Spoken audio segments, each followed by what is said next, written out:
اللہم صلی علی محمد وعلی آل محمد کما صلیت علی ابراہیم وعلی آل ابراہیم انک حمید مجید۔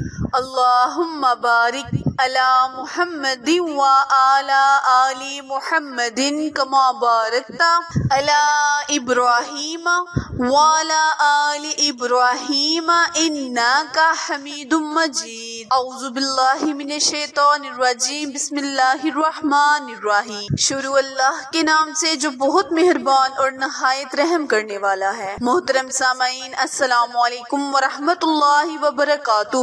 امید ہے آپ سب خیر و عافیت سے ہوں گے اور دعا گو ہوں کہ اللہ پاک ہمیشہ آپ کو صحت و تندرستی والی، ہزاروں خوشیوں والی، رحمتوں والی، برکتوں والی زندگی گزارنے کی توفیق عطا فرمائے۔ سامعین، آج میں اپنے سننے اور جاننے والے معزز اور پیارے بہن بھائیوں کے لیے جمعۃ المبارک کے دن کا بہت ہی خاص وظیفہ لے کر آپ کی خدمت میں حاضر ہوئی ہوں۔ پیارے بہن بھائیوں، جیسے کہ آپ سب بخوبی جانتے ہیں کہ محرم الحرام کا بابرکت مہینہ شروع ہونے والا ہے۔ کچھ ہی دنوں میں ہماری زندگیوں میں رحمتیں برکتیں لیے آنے والا ہے۔ پیارے بہن بھائیوں، اس مبارک مہینے میں اللہ تبارک تعالیٰ سے بہت سی دعائیں مانگے، کیونکہ اس مہینے میں نبی کریم صلی اللہ علیہ وآلہ وسلم کے نواسوں کو شہید کیا گیا، اور جب ہم ان کا وسیلہ مانگ کر اللہ سے دعا کریں گے، منتیں مرادیں مانگیں گے، تو اللہ پاک ہماری منتوں کو، مرادوں کو بڑھ لائے گا۔ جمعۃ المبارک کا بہت ہی عظیم الشان دن ہے۔ اس دن میں اللہ پاک سے بہت سی دعائیں کرنی چاہیے، عبادات کرنی چاہیے، نوافل ادا کرنے چاہیے اور روزہ بھی رکھنا چاہیے۔ میرے بہن بھائیوں، اللہ پاک نے قرآن پاک میں ہر چیز کے مسئلے کا حل رکھا ہے، اسی لیے اللہ پاک سے آج کا وظیفہ قرآن پاک کی بہت ہی مبارک سورہ کوثر پر منحصر وظیفہ ہے۔ پیارے بہن بھائیوں، سورہ کوثر بہت چھوٹی سورت ہے، لیکن برکات اور فائدے کے لحاظ سے بہت بڑی ہے۔ جب ہم اس کو جمعہ کے دن اس کا ورد کریں گے اور پریشانی کی حالت میں اس کا وظیفہ کریں گے تو اللہ پاک ہماری مرادوں کو بھی پورا کرے گا۔ پیارے بہن بھائیوں، وقت کی نزاکت کو مد نظر رکھتے ہوئے آئے ہم اپنے مقصد کی جانب چلتے ہیں، لیکن اس سے پہلے آپ سے گزارش ہے کہ جنہوں نے بھی چینل کو لائک، شیئر اور سبسکرائب نہیں کیا، وہ چینل کو لائک، شیئر اور سبسکرائب کرے تاکہ مزید نئی آنے والی ویڈیو کی اپڈیٹ آپ تک بر وقت آسانی سے پہنچتی رہے۔ پیارے بہن بھائیوں، ہمارے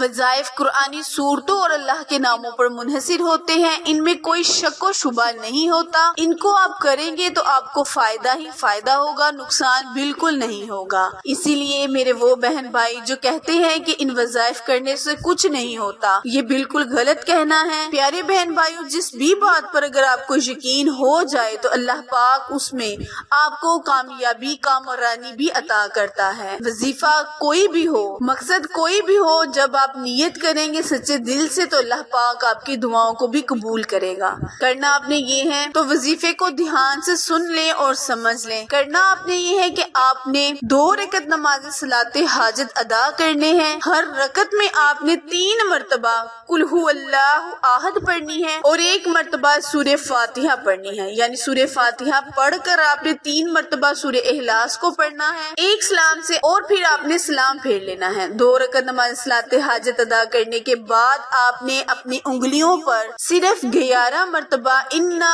اعطیناک الکوثر فصلی لربک وانحر ان شانک ھو الابتر، آپ نے اس سورت کو 11 مرتبہ اپنی انگلیوں کے پوروں پر پڑھ لینا ہے۔ اول اور آخر آپ نے 3 مرتبہ درود ابراہیم پڑھنا ہے، اور خصوصی آپ نے اپنے مقصد کو ذہن میں رکھ کر دعا مانگنی ہے۔ نبی کا وسیلہ مانگے، نبی کی آل کا وسیلہ مانگے، انشاءاللہ حسن حسین کے صدقے اللہ پاک آپ کی جولیوں کو منتوں اور مرادوں سے بھر دے گا۔ وظیفہ دوبارہ ملاحظہ فرمائیں، کرنا آپ نے یہ ہے کہ آپ نے کسی بھی وقت، کسی بھی نماز کے بعد 2 رکعت نماز صلاۃ حاجت ادا کرنے ہیں۔ ہر رکعت میں آپ نے سورہ فاتحہ کے بعد 3 مرتبہ سورہ اخلاص پڑھ کر سلام پھیر لینی ہے، اور پھر اپنی انگلیوں پر 11 مرتبہ سورہ کوثر کا ورد کرنا ہے۔ اول اور آخر آپ نے 3 مرتبہ درود ابراہیم پڑھ کر اس عمل کو مکمل کرنا ہے۔ اپنے لفظوں میں اللہ سے دعا مانگنی ہے، التجا کرنی ہے، انشاءاللہ اللہ پاک آپ کی دعاؤں کو، منتوں مرادوں کو پورا کرے گا۔ آخر میں دعا ہے، التجا ہے کہ اللہ پاک میرے اور آپ کے ہر صغیرہ اور کبیرہ گناہ کو معاف فرمائے۔ پیارے بہن بھائیوں، میرے چینل اردو کوئٹس ہسٹری کو لائک، شیئر اور سبسکرائب کرنا مت بھولیں، کیونکہ آپ لوگوں کی سپورٹ میری کامیابی کا ذریعہ ہے۔ پھر ملیں گے کسی اچھے وظیفے کے ساتھ، تب تک کے لیے اجازت دیں۔ اللہ نگہبان۔